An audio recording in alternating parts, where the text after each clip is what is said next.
könnt. Los geht's mit der ersten Frage.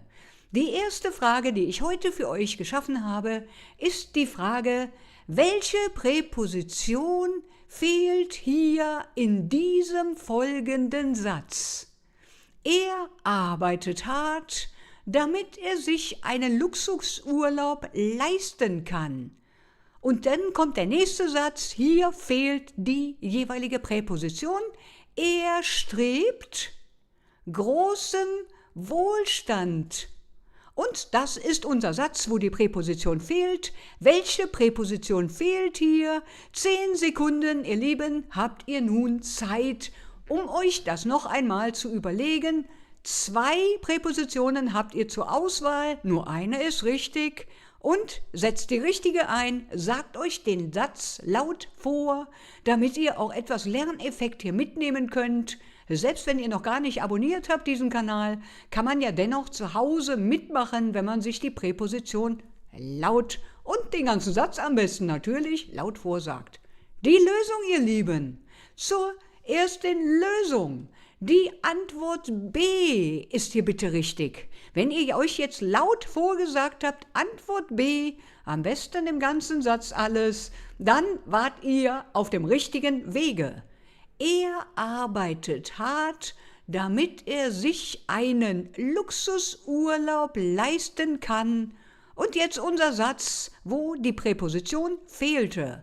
Er strebt nach großem Wohlstand. Jawohl, so ist es richtig, so gehört das Ganze.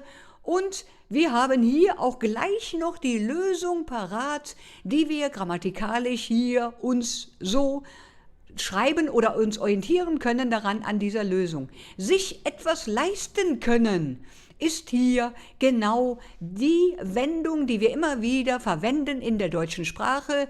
Und ihr habt es sofort gemerkt, dass ich hier sage, er leistet sich, und das Ganze ist hier aufgrund des Wortes leisten können, des Verbes leisten, bewegen wir uns hier im Dativ. Er leistet sich etwas und dann kann ich sofort in Folge fragen, was leistet er sich? Er leistet sich einen Luxusurlaub. Und der Luxusurlaub steht hier im Kasus Akkusativ. Jawohl, so ist es. Wieder ein Satz, in dem wir mehrere Kasus haben. Hier einmal den Kasus Dativ und einmal den Kasus Akkusativ.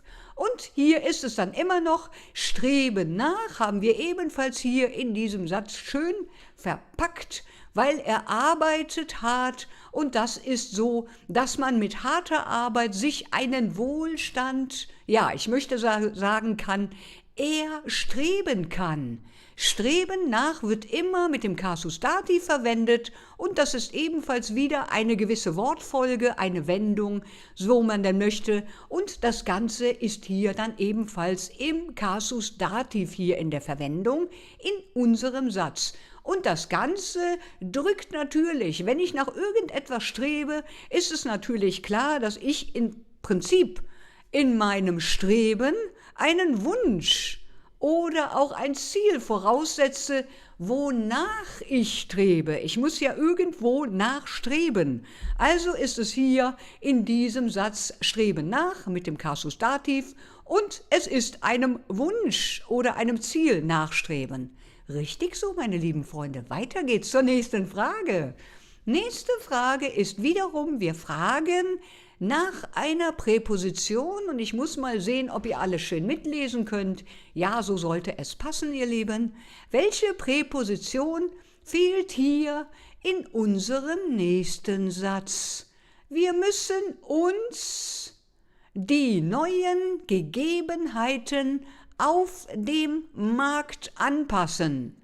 Jetzt bekommt ihr von mir 4 Auswahlmöglichkeiten, nur eine einzige ist richtig hier und wir finden die gleich, indem ich euch einmal jede einzelne, auch die falschen, in diesen Satz einmal einsetzen möchte, damit euer Gehör auch schon gleich geschult wird und ihr es vielleicht noch nicht mal über den grammatikalischen Weg hier ermitteln könnt, sondern einfach nur, weil ihr das Ganze hören könnt schon. Wir müssen uns mit die neuen Gegebenheiten auf dem Markt anpassen? Oder ist es Antwort B, wir müssen uns zu die neuen Gegebenheiten auf dem Markt anpassen? Oder ist es die Antwort C, wir müssen uns an die neuen Gegebenheiten auf dem Markt anpassen? Oder ist es die Antwort D, wir müssen uns auf die neuen Gegebenheiten auf dem Markt anpassen? Sascha, ich grüße dich und freue mich sehr, dass du da bist. Sehr schön, dass du gleich mitmachst. Ich freue mich sehr, dass du da bist. Einen wunderschönen guten Morgen wünsche ich dir ebenfalls. Sehr schön.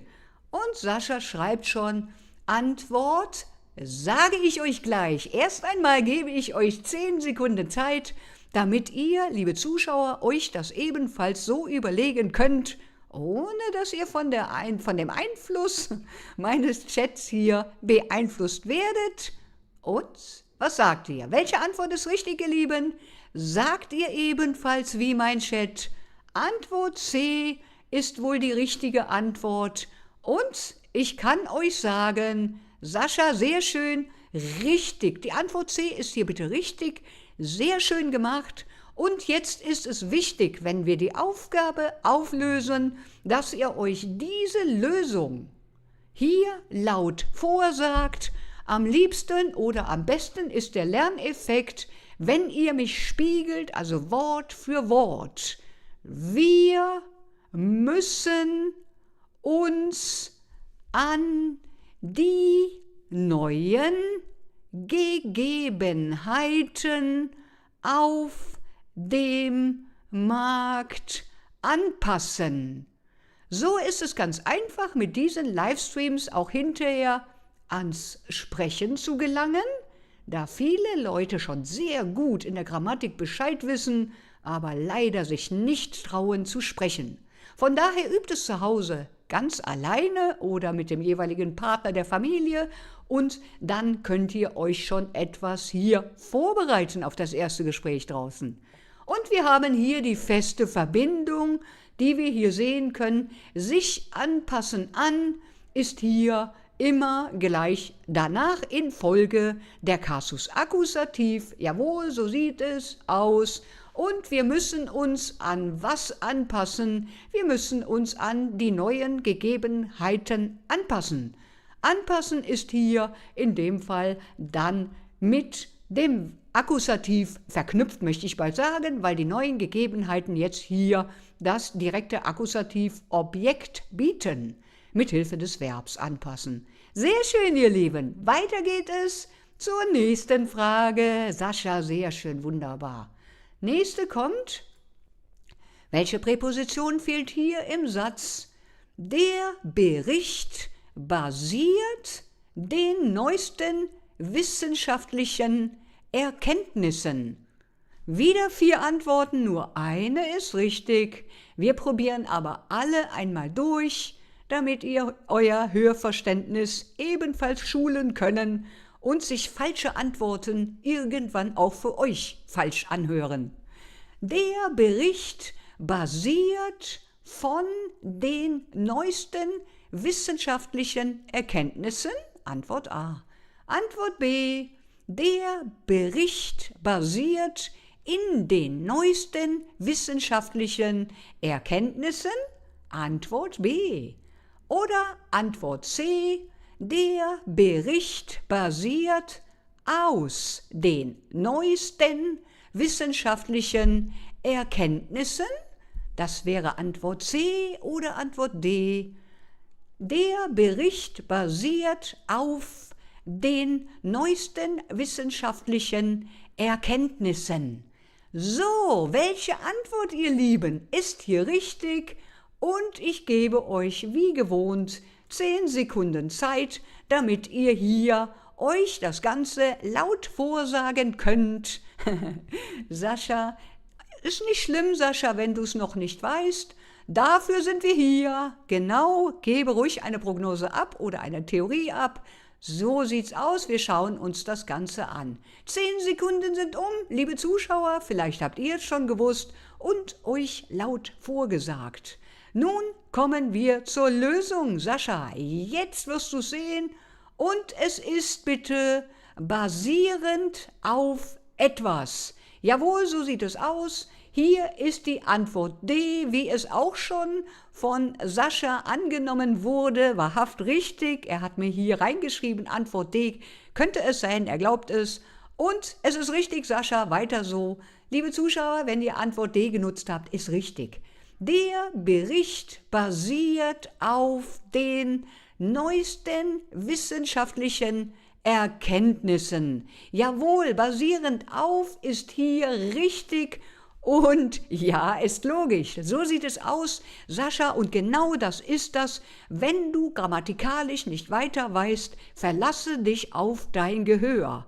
Wenn du nämlich des Öfteren auch die deutsche Sprache hörst, zum Beispiel auf meinem Kanal oder hier in diesen Livestreams, oder du schaust dir Nachrichten oder Serien in Deutsch an, dann ist es so schnell, dass dein Gehör sagt, nee, das kann nicht sein, das ist das, was ich höre und ich weiß nicht den grammatikalischen Unterschied oder die Gegebenheit gerade, aber so ist es richtig. Sascha, sehr schöne Antwort, danke für die Erklärung, das ist hier für mich sehr wertvoll.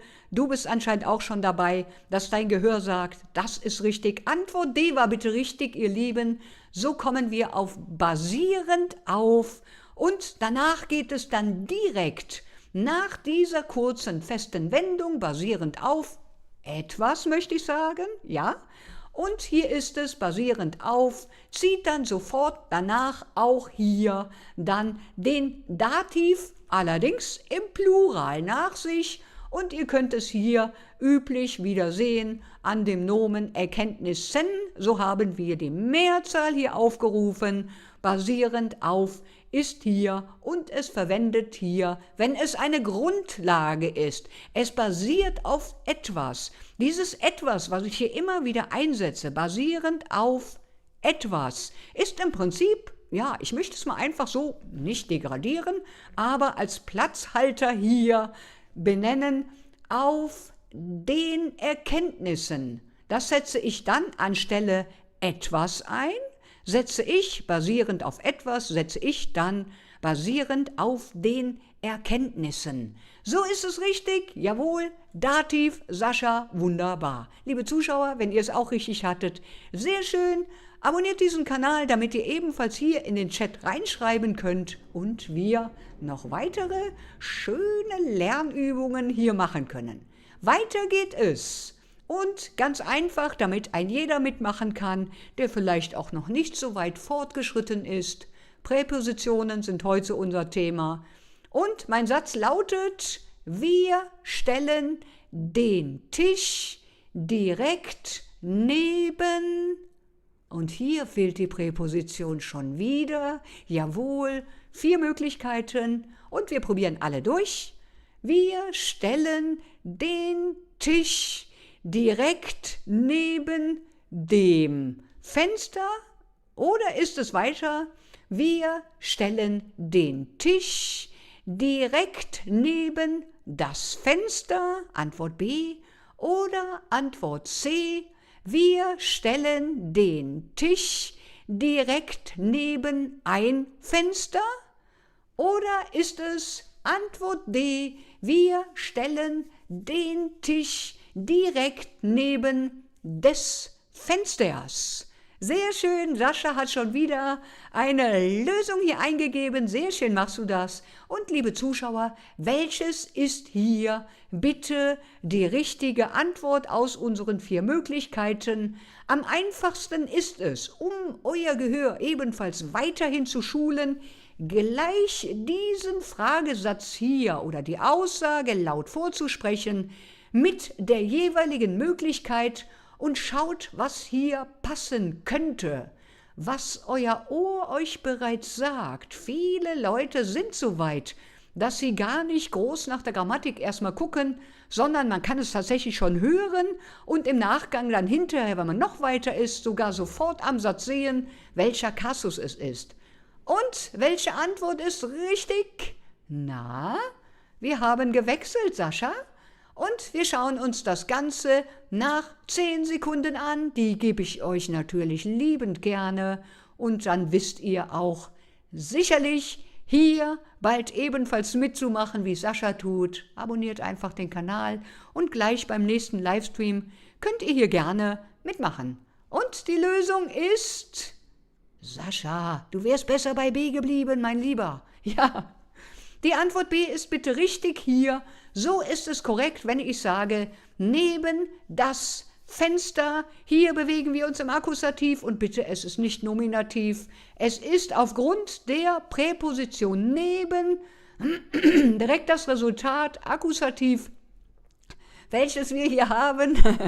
Sascha, die erste Eingebung ist meistens die richtige. Aber Sascha, der kleine Vorteil ist dann, wenn du es sprichst, korrigierst du dich normalerweise nicht, weil du sofort hörst und siehst an der Reaktion deines Gegenübers, dass du gerade nicht falsch gelegen hast und dann korrigierst du meistens auch nicht. Also will ich sagen, dass du im Sprechen wahrscheinlich jetzt hier keinen Fehler gemacht hast, sondern nur im Chat. Und die Antwort war richtig, die Antwort B ist richtig, das Fenster ist exakt richtig und wir stellen den Tisch direkt neben das Fenster. Hier vorne ist natürlich klar, dass ich den Akkusativ habe, also den Kasus Akkusativ verwende, aufgrund des Verbs, welches sich hier vorher präsentiert, stellen den Tisch. So ist es richtig, der Akkusativ oder der Kasus Akkusativ benötigt immer ein Verb und dann das Objekt, das direkte Akkusativobjekt, womit etwas durchgeführt wird. Und im Übrigen ist es eine Bewegung, wenn ich den Tisch oder einen Tisch woanders hinstellen möchte, dann ist es eine Bewegung und das ist natürlich gleich 2 bis 3 Mal gleich ein Grund, dass wir uns hier im Kasus Akkusativ bewegen. Dann kommt noch der Rest des Satzes und ich sagte es gerade schon ganz vorsichtig eingangs hier in der Frage oder überhaupt. Neben ist die Präposition, die hier bitte jetzt sofort den Akkusativ verlangt. Hier ist es öfter der Fehler bei Schülern, das zeigt meine Erfahrung, dass man hier sagt, hey, das ist aber doch Nominativ, weil es ja weiterhin das Fenster geblieben ist. Und nein, liebe Freunde, hier muss ich euch leider enttäuschen, es wird hier zu Akkusativ, aber es ist erst einmal so im Satz nicht sichtbar. Wenn ich das ganz normal so durchfärben würde, wie es normalerweise ist, dann wäre es so, dass das Ganze nicht mehr sichtbar ist, aber im Akkusativ ist es wegen der Präposition. Anders geht's hier nicht und von daher ist es Akkusativ. Wunderbar gelöst, Sascha. Ja, mach dir nichts draus, gräm dich nicht. Schau dir den Livestream nochmal an und drücke, sobald ich diese Frage noch einmal stelle, direkt jetzt Stopp, okay? Sag's dir laut vor, was ist richtig, einfach nur zur Wiederholung und dann wirst du sehen, dass du das nächste Mal nicht mehr falsch machst, okay? Sehr schön, Sascha. Wunderbar und liebe Zuschauer, natürlich ist es besser, wenn man sich hinterher noch einmal den Livestream anschaut und jeweils immer nach der gestellten Frage stoppt und dann hergeht und sich die Lösung laut vorsagt, welche denn wohl richtig ist, was ihr denkt, und dann weiter, um die Lösung dann zu schauen und dann sollte das auch für euch hier ganz einfach erlernbar sein. Und wiederholt bitte diese Antworten, so möchte ich euch wirklich tunlichst raten, diese noch einmal zu wiederholen, da diese Sprache so komplex ist, dass man hier tatsächlich teilweise, und das kann ich nach 10 Jahren Unterricht wirklich von Schülern sagen, hier nur über die Wiederholung drankommt. Und über euer Gehör. Tatsächlich schult euer Gehirn, ohne dass ihr die Grammatik mehr oder weniger nebenbei nur mitkriegt. Genau, Carigo, ich freue mich, dass du da bist. Herzlich willkommen, sehr schön. Noch jemand in den Chat gekommen. Und wir haben hier, das sagte ich auch vorher schon einmal, bei einer Richtungsänderung oder Bewegung ist es natürlich ganz klar, dass wir hier nicht, bitte nicht, den faulen Dativ hier benennen dürfen, da der Dativ gerne einen festen Punkt hat oder eben einen festen Ort und keine Bewegung mag. und deswegen ist es hier noch einmal mehr Akkusativ. Ja, es ist nicht immer jeden Tag. Hier wird gerade, liebe Zuschauer, im Chat gefragt, ob die Livestreams jetzt immer um 11 Uhr sind. Jawohl, ich versuche den Rhythmus von 2 Tagen reinzubekommen, morgens früh 11 Uhr, aber ich kann es euch dennoch noch nicht 100%ig versprechen, dass ich es jeden 2. Tag schaffe, da ich noch arbeite. Jawohl, ich arbeite auch noch und das ist halt noch so, solange der Kanal noch nicht so groß ist, als dass ich davon leben könnte. Und von daher mache ich es derzeit um 11 Uhr. Wenn es dann hinterher anders ist und genügend Leute abonnieren und ich kann davon leben, kann ich mir auch noch vorstellen, dass ich euch auch abends noch einmal sehr gerne beehren möchte. Oder auch andere Zeitpunkte oder auch mehrfach am Tag. Genau. Ja, Carillo? Wunderbar. Nächste Frage kommt bitte. Nächste Frage ist wiederum nach einer Präposition, die in meinem Beispielsatz fehlt. Und ihr kennt die Präpositionen, die gleich am Anfang einen Satz einleiten. Ja, sind meistens ja, nicht so gern gewusst, möchte ich bald behaupten. Ja, wissen nicht viele. Also, der Satz fängt an mit der jeweiligen Präposition und wir nehmen die Präposition a. Seitens der heftigen Proteste hielt die Geschäftsführung an ihren Plänen fest. Ja, die Sätze sind schon gehobener, das ist richtig. Dann haben wir Antwort B. Ungeachtet der heftigen Proteste hielt die Geschäftsführung an ihren Plänen fest. Oder Antwort C. Zwecks der heftigen Proteste hielt die Geschäftsführung an ihren Plänen fest. Noch die Antwort D. Mittels der heftigen Proteste hielt die Geschäftsführung an ihren Plänen fest. Und der Satz sagt einfach nur aus, dass sich wohl einige Mitarbeiter nicht ganz mit den Entscheidungen einer Geschäftsführung hier zufrieden geben wollen und daraufhin dann protestieren wollen. Das sagt der Satz aus. Welche Präposition haben wir bitte am Anfang des Satzes hier einzusetzen, damit der Satz grammatikalisch funktioniert und alle Kasus bedient werden? 10 Sekunden gebe ich euch, ihr Lieben. Ich bin gespannt auf eure Lösung und sagt sie euch am besten laut vor. So sieht's aus. Wunderbar. Und was habt ihr gesagt, ihr Lieben? Antwort A, B, C oder D. Und die Antwort ist sehr schön. Antwort ist Antwort B. Ja, ist nicht schlimm, genau das ist der Grund, Sascha, noch einmal mehr dir zu raten, dass du diesen Livestream vielleicht gleich noch einmal anschaust oder wann du kannst, halt später noch einmal und dann einfach nur diesen Satz noch einmal in der Lösung hörst. Ja? Moment. Ungeachtet der heftigen Proteste hielt die Geschäftsführung an ihren Plänen fest. Am besten, tatsächlich Sascha und auch weitere Zuschauer, kommt ihr dann an dieses Niveau, wenn ihr euch das langsam, laut und deutlich ebenfalls vorsprecht. Tut das einfach, weil euer Gehör und euer Gehirn das Ganze abspeichert. Ihr werdet es nicht glauben. Schaut euch diesen Stream ein paar Mal an und ich garantiere euch, dass ihr diesen Satz erstens irgendwann so sprechen könnt, wisst, wie ihr was einsetzen solltet, damit es funktioniert und ihr erinnert euch auch sicherlich daran, weil ich immer alles so herrlich bunt hier mache. So sage ich euch, dass die erste Präposition oder Präpositionen bei mir im Allgemeinen immer grün gefärbt sind. Wem es schon aufgefallen ist, sehr gut. Dann geht es weiter mit dem jeweiligen Kasus, den ich aus dieser Präposition meistens ziehen kann oder ermitteln kann. Das ist dann hier bei mir, diese hellblaue Farbe ist Genitiv.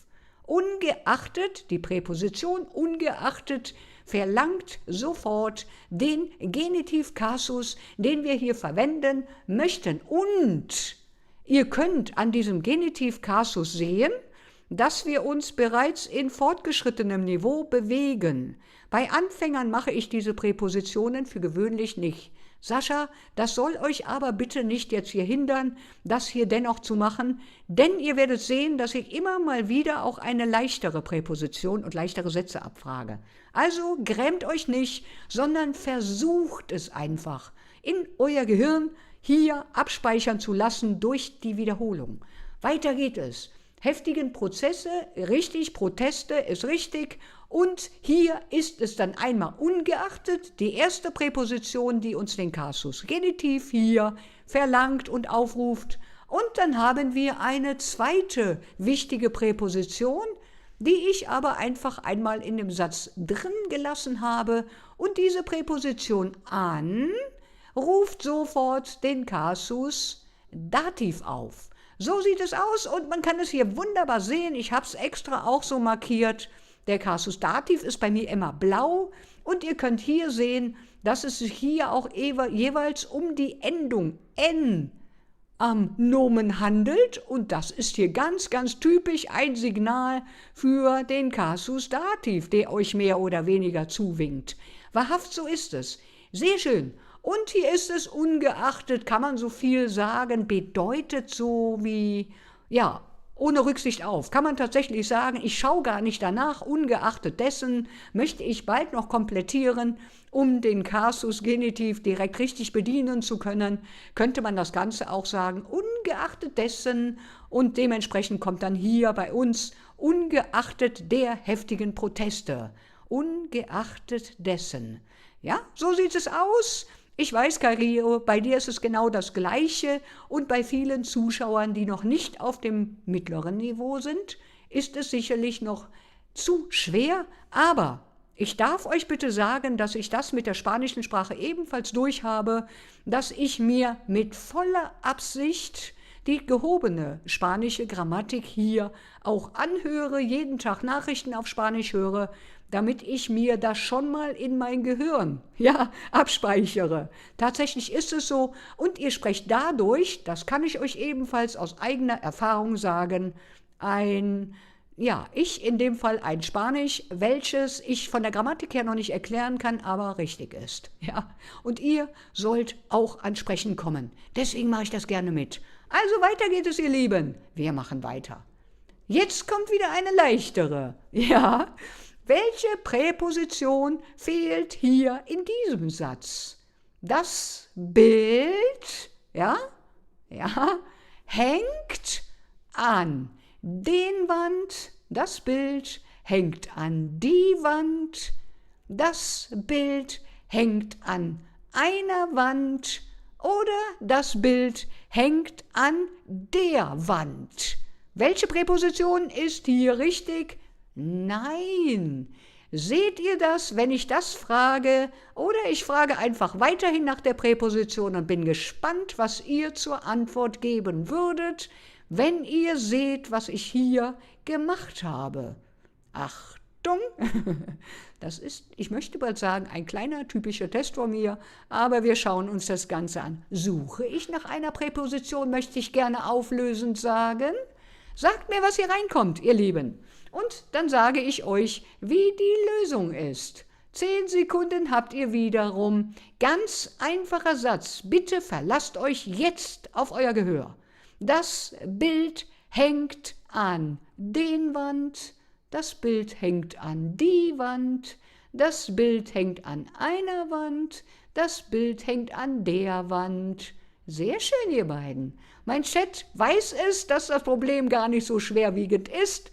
Und sehr schön, wenn ihr euch genau so darauf verlasst. Und das ist auch genau so gedacht. Welche Antwort ist richtig, ihr Lieben? Die Antwort D ist hier richtig. Ich muss mal schauen, ob ihr das sehen könnt. Jawohl.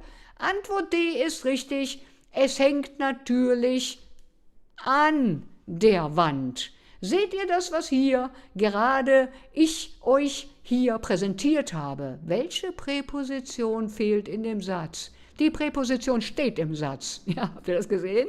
Genau so sieht es aus.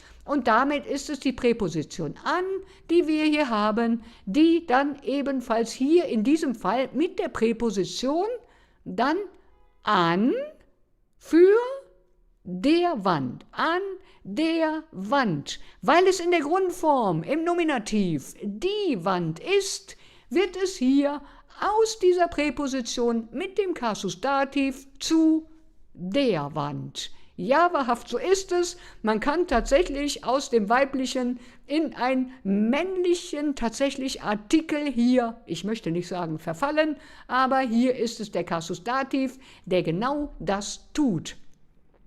Warum, liebe Freunde, ist es noch der Kasus Dativ? Weil, und ihr könnt es hier so herrlich sehen bei mir hier hinter mir, das Bild an der Wand an einem festen Ort hängt und sich sicherlich nicht mehr bewegt und das ein fester Ort für den Dativ ist.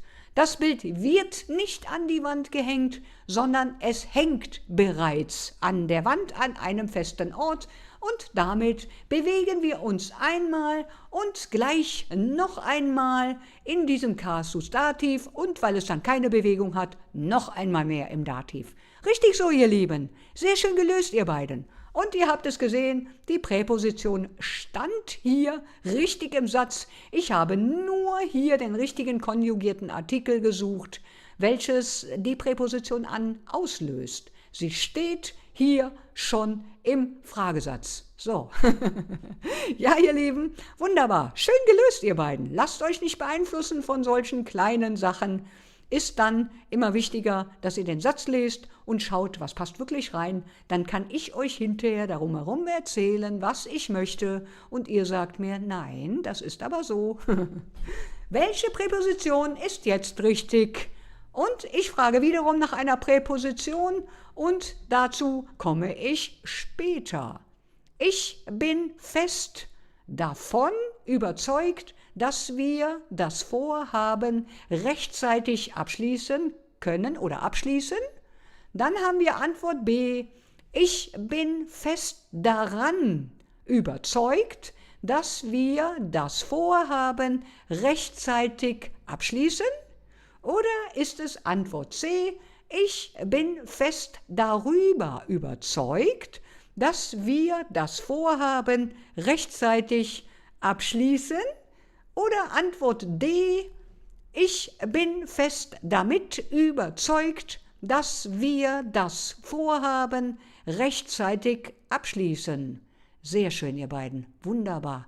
So geht der Spaß. Richtig. Und wenn ihr das Ganze jetzt so gelöst habt, der liebe Chat hat mir schon Lösungen hier reingeschrieben, wenn ihr das so gelöst habt, dass ihr das über euer Ohr schon hören konntet und mir direkt sagt, das ist so, dann finde ich das noch einmal mehr gut. Ja, ich kriege euch ans Sprechen so. So ist das gar kein Problem. Und jetzt kommen wir zur Lösung nach 10 Sekunden. Die gebe ich euch wiederum sehr gerne, weil es nicht ganz einfach ist. Und ich sage euch gleich, warum. Carillo, sehr schön. Freue ich mich, dass du auch öfter hier bist. Das freut mich wirklich sehr. Sascha auch, klar natürlich. Und weiter geht es. Die Antwort Sascha, Carillo, richtig, ihr beiden. Sehr schön, wunderbar, wirklich. Antwort A ist natürlich richtig. Davon, jawohl, so gehört es. Ich bin fest davon, von etwas überzeugt sein. Jawohl, davon überzeugt sein. Ich bin fest davon überzeugt, das ist auch nicht unwichtig, wir das Vorhaben rechtzeitig abschließen. So ist es richtig.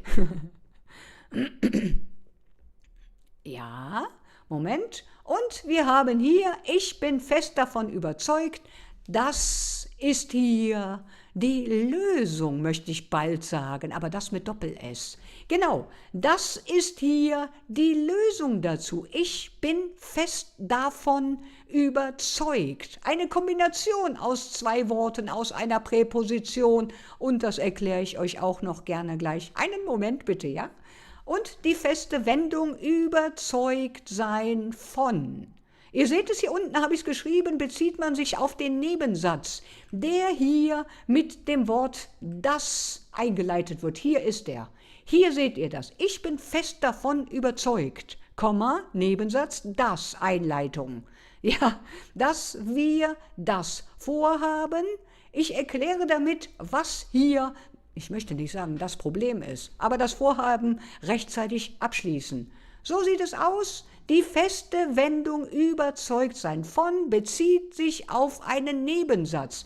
Dieser Teil hier, fest davon überzeugt, bezieht sich auf diesen Nebensatz. Das ist diese Dativstruktur, die hier verwendet wird, damit das Ganze auch mit einem Nebensatz weiter einhergehend und erklärbar ist, möchte ich bald sagen. Ja, so ist es. Genau.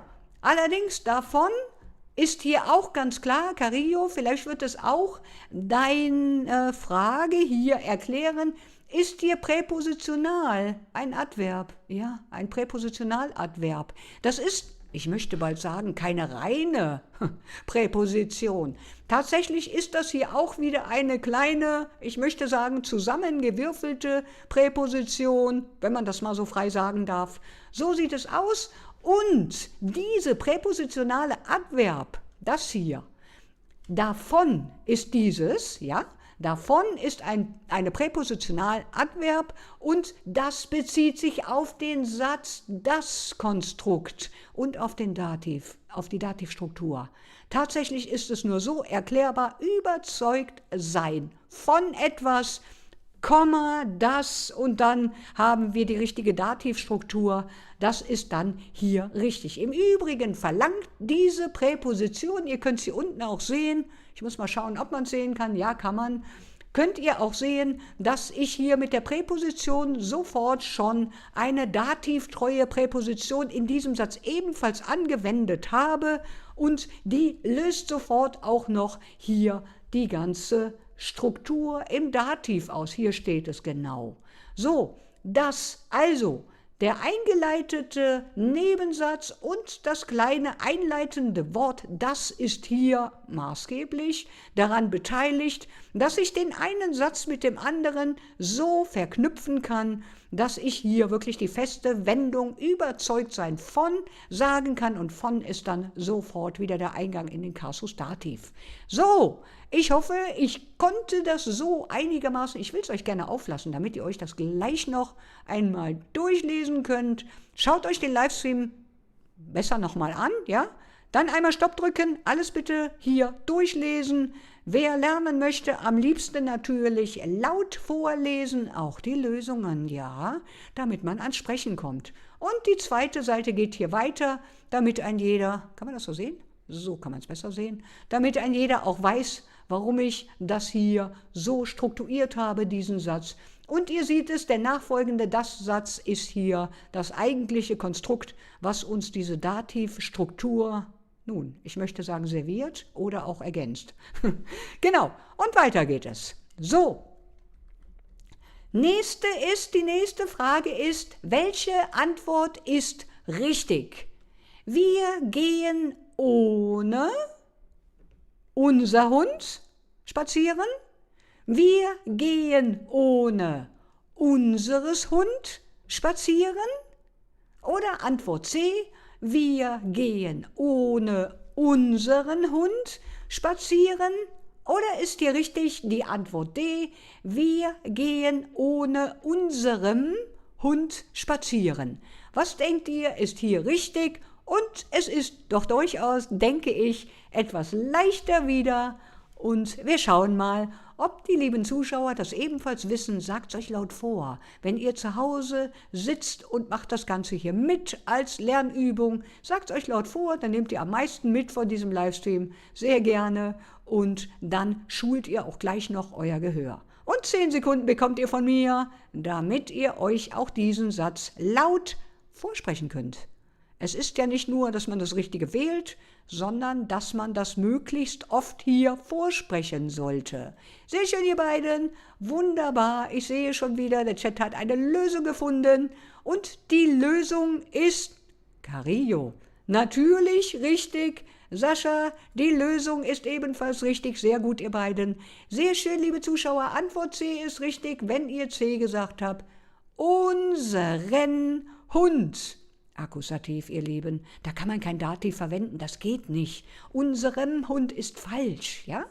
Wir gehen ohne unseren Hund spazieren. Und noch einmal mehr, es ist der Akkusativ, das ist einfach zu viel, möchte ich bald sagen, da wir hier in diesem Satz ein Verb beherbergen. Nein, wir beherbergen sogar zwei Verben hier in diesem Satz, aber erst einmal ist das Verb gehen hier maßgeblich natürlich dafür, dass wir hier ohne unseren Hund Verb Akkusativ gehen und wir gehen spazieren, natürlich. Und das direkte Akkusativ-Objekt ist jetzt hier ohne unseren Hund, ist in dem Fall direktes Akkusativ unseren Hund, ist hier richtig. Und die Präposition ohne gibt hier noch einmal mehr an, dass der Kasus Akkusativ hier bitte aufzurufen ist. Das noch einmal. Und wenn man spazieren geht, wird es wahrscheinlich jedem klar sein, dass das Ganze eine Bewegung voraussetzt und wir noch einmal mehr im Akkusativ unterwegs sind. So sieht es aus, jawohl. Und wie haben wir es hier? Das habe ich euch auch gerne einmal ganz kurz mit erklärt. Wenn wir denn mit unserem Hund gehen würden, spazieren gehen würden, mit unserem, dann sind wir natürlich, hier ist es tatsächlich verrückterweise möchte ich bald sagen, ja, im Dativ. Obwohl wir immer noch eine Bewegung machen, ist es aber durch die Präposition, wir gehen mit unserem Hund, weil die Präposition hier den Kasus Dativ aufruft. Tatsächlich ist das nur so erklärbar, denn wir gehen nach wie vor mit oder ohne unserem Hund spazieren. Die Bewegung ist immer noch da. Genauso sieht's aus, ihr Lieben. So, weiter geht's zur nächsten Frage. Beide richtig hier im Chat. Carillo, wunderbar, Sascha ebenfalls richtig. Sehr schön macht er das. Und das nächste ist jetzt vielleicht wieder, ihr könnt das, ich bin davon überzeugt, ja? Ihr beiden hier, Sascha, Carillo. Welche Präposition gehört hier in unseren folgenden Satz? Der Erfolg des Unternehmens hängt an der Motivation der Mitarbeiter ab.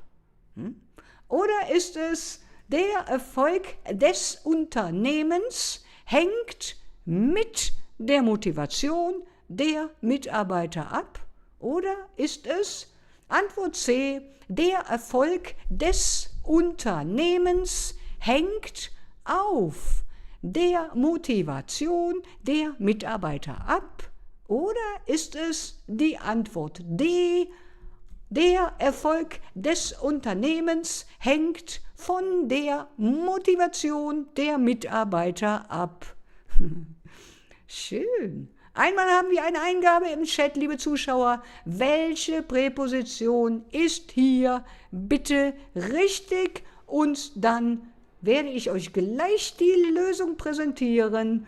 Und diese Sätze sind schon etwas gehobener, immer schön im Wechsel, einmal etwas Leichteres und einmal etwas Schwereres, damit ein jeder mitmachen kann. Im Übrigen sage ich, und diese Meinung vertrete ich nach wie vor, dass auch Anfänger sich gehobene Sätze der deutschen Sprache immerhin weiterhin anhören sollten, damit sie ihr Hörverständnis damit ebenfalls jetzt schon schulen. Kleine Kinder kriegen auch nicht nur 2 Wörter gesagt, sondern sie bekommen von der Mutter ganze Sätze gesagt und irgendwann verstehen sie sie. Und wir haben auch im Alter, auch wenn man schon älter ist, einen ganz einfachen Muskel, so könnt ihr euer Gehirn sehen, den man nur trainieren muss und so kann man auch noch bis 70 und 80 Sprachen lernen. Das sind nicht nur die kleinen Kinder. So sieht's aus. Und die Antwort ist bitte, was haben wir hier? Sascha. Sehr schön, mein Lieber. Sascha, richtig? So ist es exakt richtig, liebe Zuschauer. Die Antwort D ist bitte richtig. Jawohl. Aber ich bin mir nicht... Kairo, ist nicht schlimm. Antwort D ist richtig, ja? Hier ist es tatsächlich von der Motivation abhängen. Ist tatsächlich hier dann in dem Fall Mohammed, ich grüße dich. Herzlich willkommen auch zu unserem Livestream und von ist sehr richtig, was du schreibst. Ich bin begeistert. Sehr schön, wunderbar machst du das. Also, liebe Zuschauer, halten wir fest, die Antwort D ist hier bitte richtig. Wir verwenden hier für unseren Satz von etwas abhängig sein. So sieht es aus. Der Erfolg des Unternehmens hängt von der Motivation der Mitarbeiter ab.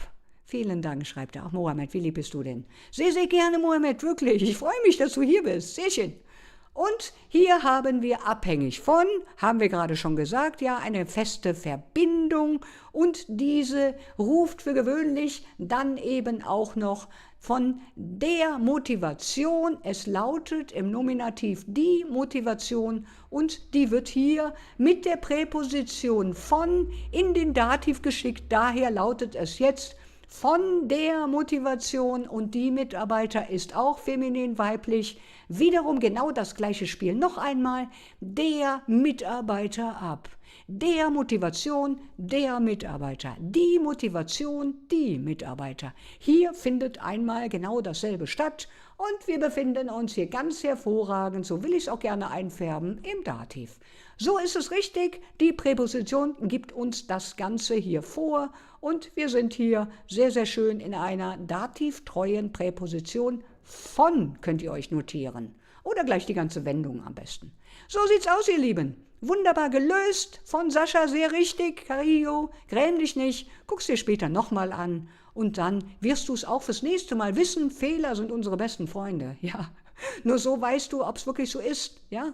Und dann, wenn du es so schon gelernt hast, vorher, vielleicht sogar falsch gelernt hast, musst du deinem Gehirn jetzt nur noch antrainieren und das wird sich erst einmal weigern, dass das jetzt die richtige Lösung ist. Ja, wenn wir etwas falsch gelernt haben, dann ist unser Gehirn immer darauf erpicht, dass es sagt, nein, das stimmt nicht. Und wenn du es dann 3-4 Mal gelernt hast, dann sagt es hinterher, ach so geht das. Genau. Carillo, alles gut. Nächste kommt, wie lieb. Nächste Frage kommt bitte. Welche Antwort ist korrekt? Und achtet in diesem Satz wiederum auf die Präposition, die euch jedes Signal der Welt dafür gibt, dass es hier gleich in dem jeweiligen Kasus ist. Und wir haben hier nach des Essens trinke ich gerne einen Kaffee. Oder ist es nach das Essen trinke ich gerne einen Kaffee? Oder ist es nach dem Essen trinke ich gerne einen Kaffee? Oder Antwort D, nach beim Essen trinke ich gerne einen Kaffee.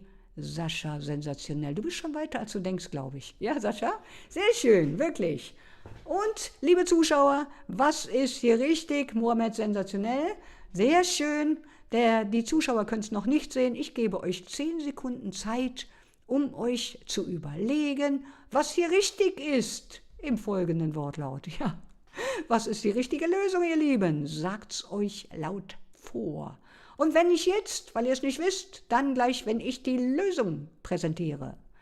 Jawohl, so ist es. 10 Sekunden sind um und die Lösung ist, und das ist natürlich ebenfalls richtig. Jawohl, Mohammed, ich bin begeistert, dass du auch hier bist. Sehr schön, hast du es auch gemacht. Dann haben wir, Sascha sagt richtig, Antwort C ist richtig. So sieht es aus. Die Präposition wird hier nicht ohne Grund an den Anfang des Satzes gesetzt, sondern sie löst sofort hier den Kasus Dativ aus, denn ich kann nur so sprechen, nach dem Essen. Wenn ich hier sagen würde, nach den Essen, dann wäre das grammatikalisch bitte nicht richtig und jeder Deutschsprachige würde euch angucken und würde sagen, das ist nicht richtig, weil man hört es nach geraumer Zeit tatsächlich auch eben gerade als Muttersprachler oder deutschsprachige Person, die es dann eben gelernt hat, hört man sofort, dass wir hier bitte nach dem Essen sagen und so sieht es aus. Nach dem Essen, Antwort C ist richtig und das ist der erste Kasus, den wir hier in diesem Satz haben. Und der zweite folgt sogleich, möchte ich bald sagen. Trinke, was trinke ich? Einen Kaffee. Und das Verb ist wieder, ich möchte nicht sagen, fast parat gestellt, in diesem Satz trinke für den Akkusativ. Denn wenn ich etwas trinke, dann hört ihr jetzt schon wieder, dass ich sage, ich trinke etwas. Und dieses Wort etwas ist einfach nur ein Platzhalter, denn ich trinke einen Kaffee. Ich trinke ist das Verb für den Akkusativ und ich trinke das direkte Akkusativobjekt, also einen Kaffee. So sieht's aus. 2 Kasus haben wir in diesem doch so kurzen Satz. wahrhaft einmal den Kasus Dativ, der nach der Präposition nach ausgelöst wird, sofort und immer, und danach dann eben den Kasus Akkusativ, der in jedem Satz erstmal nach einem Verb Ausschau hält und dann das direkte Objekt, womit etwas durchgeführt wird. Richtig so, ihr Lieben. Mohammed, sensationell. Sehr schön, ja. Und Sascha auch ebenfalls. Carillo, schau es dir nochmal an, gräm dich nicht. Du kommst da ganz schnell hin. Du bist so oft hier jetzt. Das wird schon. Weiter geht es zur nächsten Frage, die ich noch habe. Und jetzt wird es wieder etwas schwerer von der eigentlichen Aussage her. Welche Präposition leitet unser Satz ein? Wieder eine Einleitung, das ist immer etwas schwerer, leider. Also, jenseits der finanziellen Unterstützung konnte das Museum renoviert werden. Wäre das sinnvoll? Oder ist es Antwort B, hinsichtlich der finanziellen Unterstützung konnte das Museum renoviert werden? Oder Antwort C, ohne der finanziellen Unterstützung konnte das Museum renoviert werden? Oder ist es Antwort D, dank der finanziellen Unterstützung konnte das Museum renoviert werden? Was ist hier richtig, ihr Lieben? Und ja, so könnt ihr ebenfalls sehen, auf welchem Niveau, hätte ich bald gesagt, kann man sich hier ungefähr schätzen, wenn man einige Fragen weiß und einige nicht. Sascha, du bist schon so weit. Unglaublich. So, 10 Sekunden gebe ich euch, liebe Zuschauer, und dann schauen wir mal. Mohammed weiß es sicherlich auch, Carillo, du weißt es bestimmt auch. Ja, ich kann es mir nur vorstellen. Macht das bitte ruhig, wenn ihr erkannt habt, dass ihr jetzt auf einmal nicht mehr versteht, was ich hier möchte oder was die Sätze aussagen oder was hier einzusetzen ist. Hört euch dennoch bitte unbedingt diesen Livestream an. Es geht hier gerade um eure Gehörschulung und das ist hinterher eure spontane Hilfe, wenn ihr sprecht. Ja, dann sprecht ihr das spontan aus. Erlebt genau dasselbe, wie ich es hier in Spanien erlebt habe. Ja, geht in ein anderes Land, so wie ich, wunderbar, ich kann ja Englisch und das passt alles. Ehrlich, hier spricht kein Wort Englisch. Keiner, niemand spricht für mich Englisch. Ich habe dasselbe durch und ich habe mich mit den Leuten unterhalten und mir immer und immer und immer wieder mir bekannte Filme in Spanisch angeschaut. Da kommt das dann her. Genau. Weiter geht es, ihr Lieben. Und hier haben wir, Mohammed, du bist auch schon sehr schön. Dann Sascha, jawohl. Carillo. Dann haben wir natürlich unsere beiden hier. Sascha richtig? Jawohl, Antwort D ist richtig. Und Mohammed, dank, glaube ich, Genitiv. Genitiv nicht, aber ja. Ja, also, dank ist erst einmal richtig, die richtige Präposition, die wir hier bitte verwenden sollen, weil wir aufgrund dessen, es ist eine kausale, ich möchte mal sagen, ergründliche Ursache, ja, kausal sagt man dann dazu, wenn es einen gewissen Grund hat, warum ich etwas machen konnte. Und hier ist es dann, dank der finanziellen Unterstützung konnte das Museum renoviert werden. Wir sind dankbar dafür, dass wir diese finanzielle Unterstützung haben. Also eine positive, ergründliche, möchte ich bald sagen, Ursache. Eine positive, kausale Ursache, könnte man so sagen. So wäre es richtig, so sehe ich das auch. Genau. Und es folgt nach der Präposition dank, Mohammed, ich sag's dir gerne, ja, folgt hier bitte normalerweise oder auch typischerweise, hier habe ich typischerweise geschrieben, normalerweise der Kasus Dativ, richtig. Man könnte hier ebenfalls aber wiederum hier vermuten, dass es sich um den Genitiv handelt. In diesem Fall ist es bitte nicht, da die Präposition jetzt hier wieder den Kasus Dativ erwartet. Und das haben wir hier, dank ist eine als kausale Präposition anzusehen, als ergründliche oder begründende Präposition anzusehen, das wäre die Präposition dank. So ist es hier und ist mit dem Dativ dann eben auch schon, ihr wisst schon, ganz richtig verbunden. Die Präposition wird dann in Folge, löst die den Kasus Dativ aus. Mohammed aber dennoch sehr, sehr schön. Es hätte, Mohammed, bin ich bei dir, ja? Man kann es auch wirklich sagen, es hätte auch Genitiv sein können, wenn wir jetzt nicht Dank verwendet hätten, ja? Eine andere Präposition vielleicht. Ja, Moment. Alles gut, aber sehr schön, wirklich, ganz toll. Nächste kommt. Etwas leichter wieder für die Leute, die das Ganze vielleicht noch nicht ganz so verstehen. Welche Antwort ist richtig? Ganz kurzer Satz. Er arbeitet, Präposition steht drin, bei einer großen Firma. Er arbeitet bei die Firma. Er arbeitet bei einer großen Firma, mit N hier hinten bei groß. Oder Antwort D, er arbeitet bei eine große Firma. Was ist hier die richtige Antwort, wenn ihr jetzt schon von mir hier die richtige Präposition serviert bekommen habt? Und wir schauen uns. Mohammed, sehr schön, wirklich. Ganz, ganz toll, du bist schon sehr weit. Das freut mich wirklich sehr. So, und die 10 Sekunden gehen wieder ins Land, damit die lieben Zuschauer auch ebenfalls zu Hause mitlernen können. Schöne Tasse Kaffee dabei, sensationell gemütlich, oder? Sehr schön, ihr braucht nicht mal rausgehen dafür. So, und was ist hier bitte richtig? Und die Antwort, wie es auch Sascha richtig reingeschrieben hat, Mohammed sicherlich auch schon weiß und Caridio ebenfalls, so denke ich mir, weil ich gerade schon sehen konnte, eine kleine Kostprobe von dem Wissen von Mohammed hier gesehen habe, glaube ich, dass er es weiß. Und die Antwort C ist hier richtig so, er arbeitet bei einer großen Firma und wieder eine datiftreue Präposition. Das sollte man vielleicht auch noch, und das muss man leider in dem Fall, die Präpositionen jeweils mit dem Kasus lernen, möchte ich gar nicht sagen, aber euch immer wieder Sätze in Deutsch durchlesen, laut vorsprechen, lesen, schauen, Videos gucken in deutscher Sprache, damit das hinterher nicht eine Lernerei wird, die ausufert. Weil wir ja auch noch die ganzen Artikel der deutschen Sprache haben, ist das eine Mammutaufgabe, für die ihr sicherlich 2 Leben bräuchtet. Ja, das wird man so nicht können. So können wir teilweise nur tatsächlich mit der Wiederholung hier etwas machen, damit das Gehirn das hinterher weiß. So lautete der Satz, ich kann mich erinnern, und zack wird es auch so ausgegeben.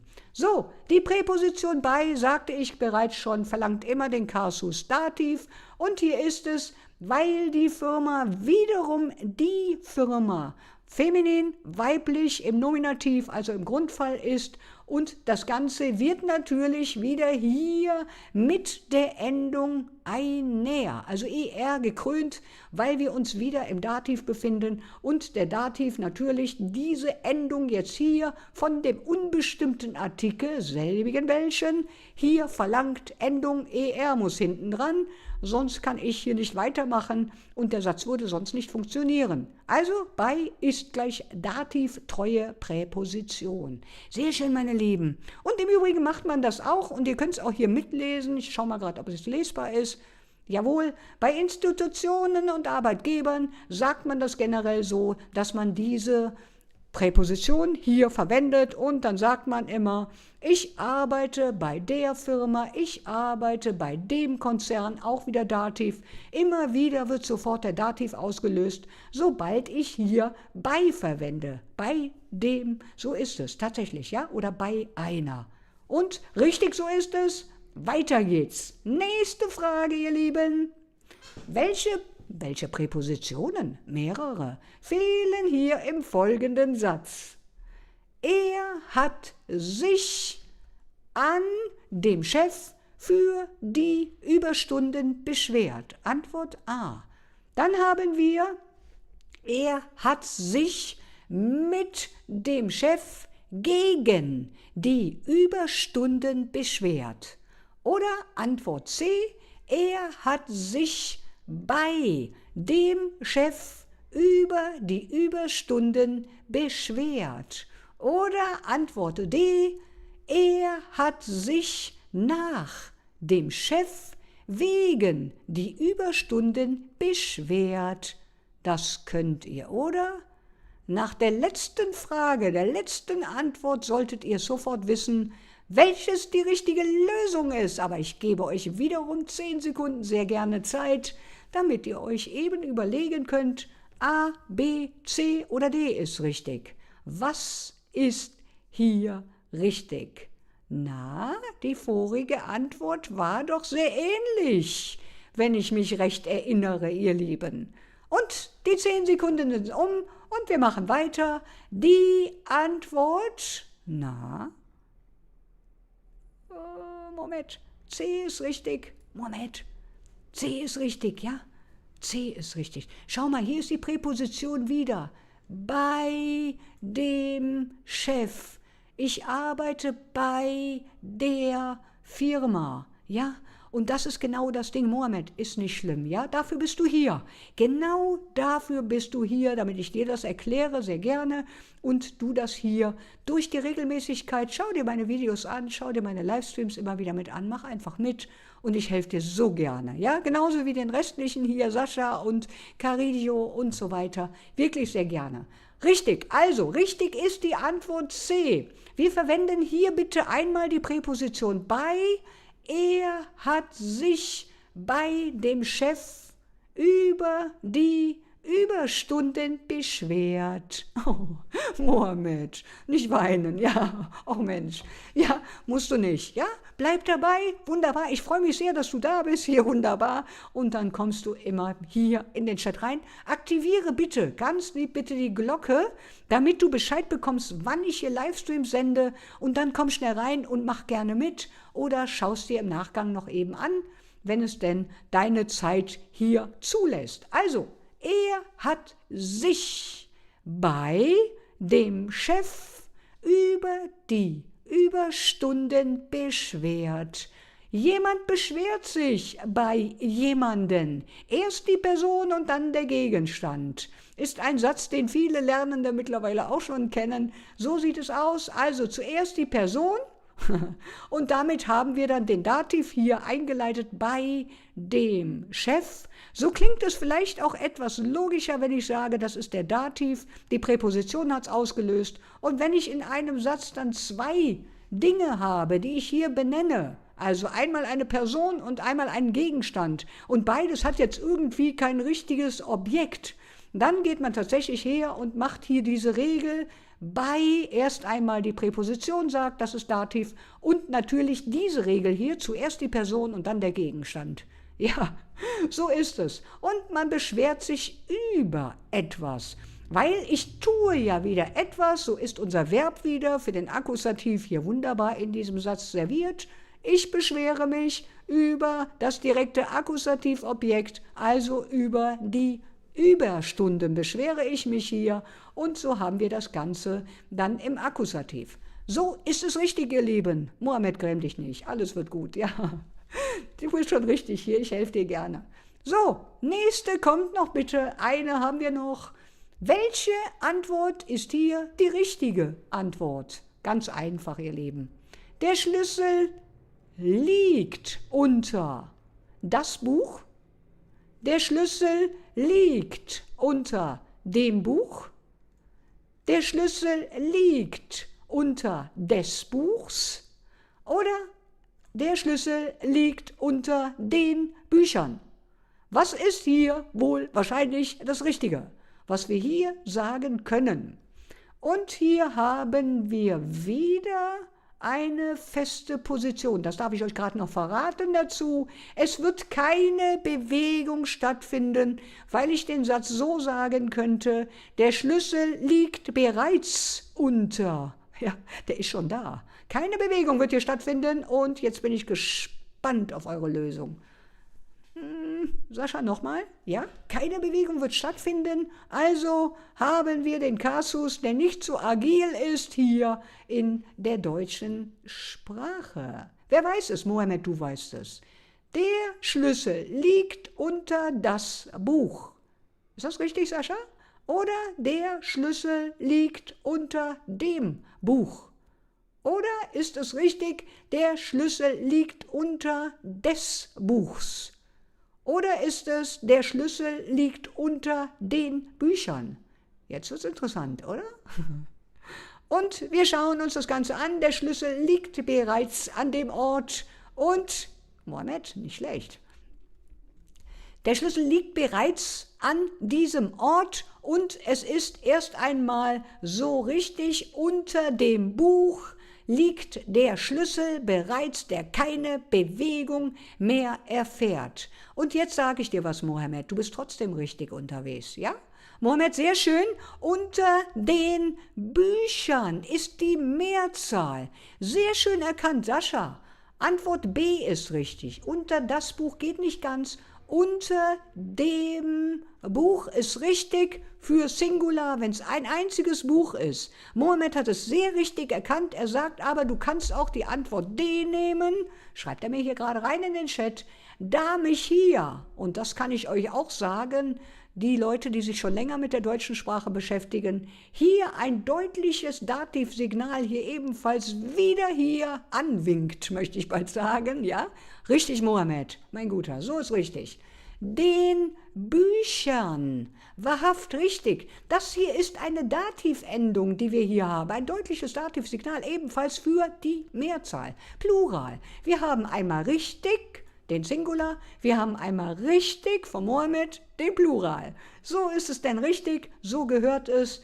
Und die zweite Position habe ich hier nicht mit aufgeführt, aber das ist so erst einmal richtig. B ist richtig, jawohl Sascha, so sieht's aus. B ist richtig, so soll es denn sein. Genau, so, ihr Lieben, wir sehen uns im nächsten Livestream wieder. Ich kann euch leider noch derzeit, diese Woche, noch nicht garantieren, dass ich es schaffe, in 2 Tagen direkt den nächsten Livestream zu machen. Aber bitte aktiviert alle die Glocke, das ist jetzt ganz, ganz wichtig, damit ihr sofort dann eine E-Mail bekommt, um zu sehen, hey, jetzt startet der Livestream, ich kann gerade und ich möchte gerne mitlernen. Da ich euch das aus beruflichen Gründen noch nicht garantieren kann, ich versuche es natürlich, wie es geht, versuche ich wirklich alles hier, aber deswegen ist es noch wichtiger für meine lieben Abonnenten, ein paar haben wir ja schon, ja, die bitte die Glocke aktivieren, damit ihr eine E-Mail bekommt. Sonst hat es mich sehr viel gefreut, sehr, sehr gut und ganz doll gefreut, dass ihr hier seid und auch mitgemacht habt. Und ich hoffe, es hat euch gefallen. Lasst mir ein Like da und ich sehe euch wieder. Habt einen wunderschönen Tag, passt auf euch auf. Und ihr Lieben, die jetzt vielleicht mal hier und da einen Fehler gemacht haben, grämt euch nicht, schaut euch das nochmal an, damit ihr das abspeichern könnt. Und das nächste Mal im Livestream, und ich werde garantiert einige Fragen wiederholen, beantwortet ihr die mir garantiert richtig, weil ihr es jetzt habt lernen können. Macht's gut, ihr Lieben. Ich wünsche euch einen wunderschönen Tag. Passt auf euch auf. Alles Liebe euch. Macht's gut. Bis dann. Auf Wiedersehen. Macht's gut, ihr Lieben.